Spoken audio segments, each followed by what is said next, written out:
Hello friends, welcome to Radiant competition classes. आज मैं आप लोगों के समक्ष फिर बिहार के जो शिक्षकों का प्रॉब्लम है वो पेश करने वाला हूँ। ये एक लगातार ये जो प्रॉब्लम है शिक्षकों का, ये डेटोरिएट यानी कि लगातार ख़राब होता चला जा रहा है और आप लोग भी देख रहे हैं कि कौन कौन सी समस्याएं हैं। यदि इन समस्याओं को पॉइंट वाइज मैं आप लोगों को बताऊं तो निश्चित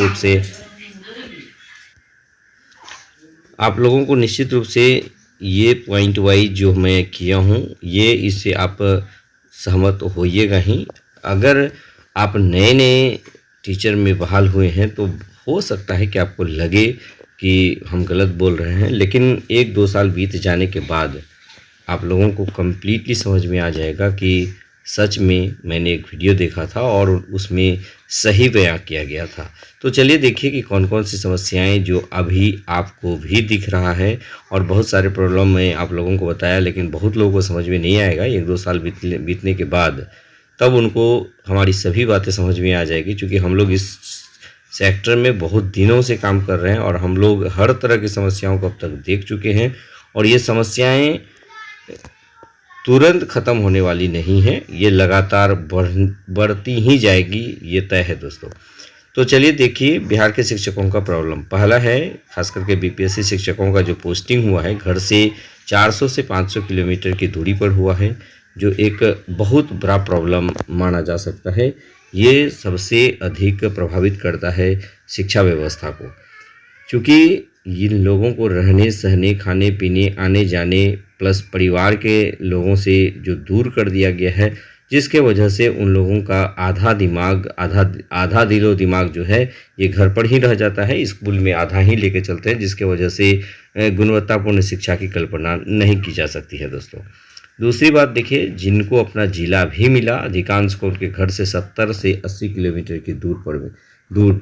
अब देखिए कि बहुत सारे ऐसे बीपीएससी शिक्षक हैं जिनको उनका अपना जिला मिला, तो इसमें मैं मान सकता हूं कि 30% भी नहीं बल्कि 20% लोगों को उनके घर से 10 से 15 किलोमीटर की दूरी पर मिला है। लेकिन 70% लोगों को जो है ये 70 से 80 किलोमीटर की दूरी पर मिला है। इन लोगों को कहा जाता है, ये कहावत नहीं कि न तो जीने में बन रहा है न मरने में बन रहा है। कहने का मतलब यदि डेली वो यात्रा करता है तो 70 न 140 किलोमीटर, और यदि वो रहता भी है तो उनको ये फील होता है कि अरे यार ये तो 70 किलोमीटर की दूरी है तो 2 घंटे में मैं कवर कर सकता हूँ। तो न तो उसको रहने में बन रहा है स्कूल के आसपास, न ही उसको प्रतिदिन जाने में बन रहा है। तो ये चीज़ें खास करके जब जिला उनको दिए हैं तो उसको 20 किलोमीटर के रेंज में ही आपको पोस्टिंग करानी थी, और ये 70 से 80 किलोमीटर हो या जब रहना ही पड़ेगा तो फिर 200 किलोमीटर क्या 17 किलोमीटर क्या।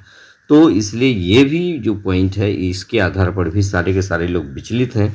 यदि पर डे वो यात्रा करते हैं तो 70 किलोमीटर जाना 70 किलोमीटर आना, वो निश्चित रूप से हरासमेंट उनको हो ही जाता है। उसके बाद एक अगला प्रॉब्लम है कि समय से वेतन नहीं मिलना। यानी कि देखिए चाहे पर्व हो या त्यौहार हो, कभी भी शिक्षकों को ये 100% उम्मीद नहीं होती है कि उनको समय पे वेतन मिल ही जाएगा। पर्व है तो पर्व के पहले उसको वेतन मिल ही जाएगा, ये बिल्कुल भी ज़रूरी नहीं है। सारे लोग डायलेमा की स्थिति में रहते हैं, सारे लोग दुविधा में रहते हैं। यदि वो किन्हीं से उधार भी ले लेते हैं तो ये बेईमान भी बन जाते हैं कभी कभी, क्योंकि समय पे वेतन नहीं मिलना ये टीचर को बेईमान बना ही देता है, इसमें कहीं कोई दो मत नहीं है दोस्तों। उसके बाद देखिए ऐप से हाजिरी ये कोई छोटा मोटा समस्या नहीं है आज के डेट में। यानी ऐप से हाजिरी, यदि समय पर हाजिरी नहीं बनाए तो उनको शॉक आउट किया जाता है, समय से आउट ना हो तो उनको शॉक आउट किया जाता है, जिसके वजह से भी बहुत सारे टीचर हमेशा प्रेशर में ही रहते हैं। और प्रेशर में रहने की वजह से क्वालिटी एजुकेशन के बारे में वो जितना उनको एफर्ट करना चाहिए वो एफर्ट नहीं कर पाते हैं दोस्तों। तो ये सारी समस्याएं निश्चित रूप से आपको भी लगेगी कि मैं सही बोल रहा हूँ। सरकार को इन सभी समस्याओं पर एक बार गंभीरता से विचार करना चाहिए। जहाँ तक ट्रांसफ़र पोस्टिंग की बात है, देख ही रहे हैं आप लोग, पिछले 3 महीना से बीरबल की खिचड़ी बन रही है, या फिर क्या बन रही है, ट्रांसफ़र पोस्टिंग की खिचड़ी कह सकते हैं आप लोग यहाँ पर। तो ये पकेगी भी या नहीं पकेगी, इट इज़ अनेबल टू से। चलिए उसके बाद हम लोग देखते हैं ये 5वां नंबर में आप देख लीजिए, कोई वेतनमान नहीं, फुसलाने वाला वेतन अर्थात वेतन राउंड फिगर में दिया जा रहा है। यानी बीपीएससी शिक्षकों के साथ सबसे महत्वपूर्ण समस्या है कि कोई वेतनमान नहीं, कोई लेवल नहीं, कोई इंडेक्स नहीं, इनको फुसलाने वाला वेतन कि चलो भाई आपको 25,000, जैसे देखिए 1 से 5 का 25,000 है, तो 6 to 8 से 28,000 है, ठीक है, 3,000 का गैप जा रहा है। 9 to 10 का कितना है, तो 31,000 है, ठीक है, 28 3 31। तो फिर 11-12 वाले को 31 + 3 34 क्यों नहीं?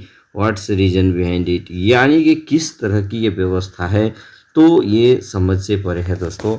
लेकिन मरता क्या नहीं करता, बेरोजगारी इतनी अधिक है कि लोग यहाँ भी आ ही जाते हैं।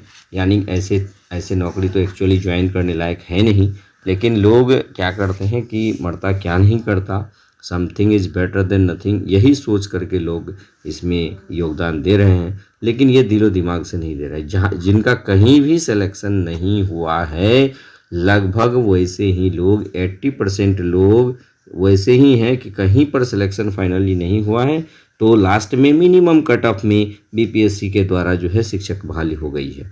तो यदि उसमें भी क्वालिटी रहती है तो फिर बीपीएससी टीचर को छोड़ करके या शिक्षक छोड़ करके वो अन्यत्र कहीं भी क्लर्कियल पोस्ट में भी हो जाने से वो लोग चले जाते हैं। तो ये है शिक्षा व्यवस्था का हाल। और लगातार हमको नहीं लग रहा है कि शिक्षकों की बहाली जिस आधार पर यानी कम वेतन देना पड़ रहा है, जिसके वजह से लगातार शिक्षकों की बहाली अंधाधुंध किया जा रहा है, तो आगे वेतन की लाली पड़ना तय है दोस्तों। वेतन समय पे मिलना, एनपीएस में जमा करना सरकार के, हमको नहीं लग रहा है कि सरकार इसको बहुत ही सरलता से कर पाएगी। तो बस आज के वीडियो में इतनी ही समस्याओं को लेकर के मैं आप लोगों को बताया। फिर नेक्स्ट देख लीजिएगा, मैं लगातार कुछ ना कुछ आप लोगों के समक्ष प्रस्तुत करता रहूँगा। यदि हमारे चैनल पर पहली बार आए हैं तो इसे सब्सक्राइब कर लीजिएगा, बेल आइकन दबा दीजिएगा ताकि आपको हमारा हर लेटेस्ट वीडियो आसानी से उपलब्ध हो सके दोस्तों।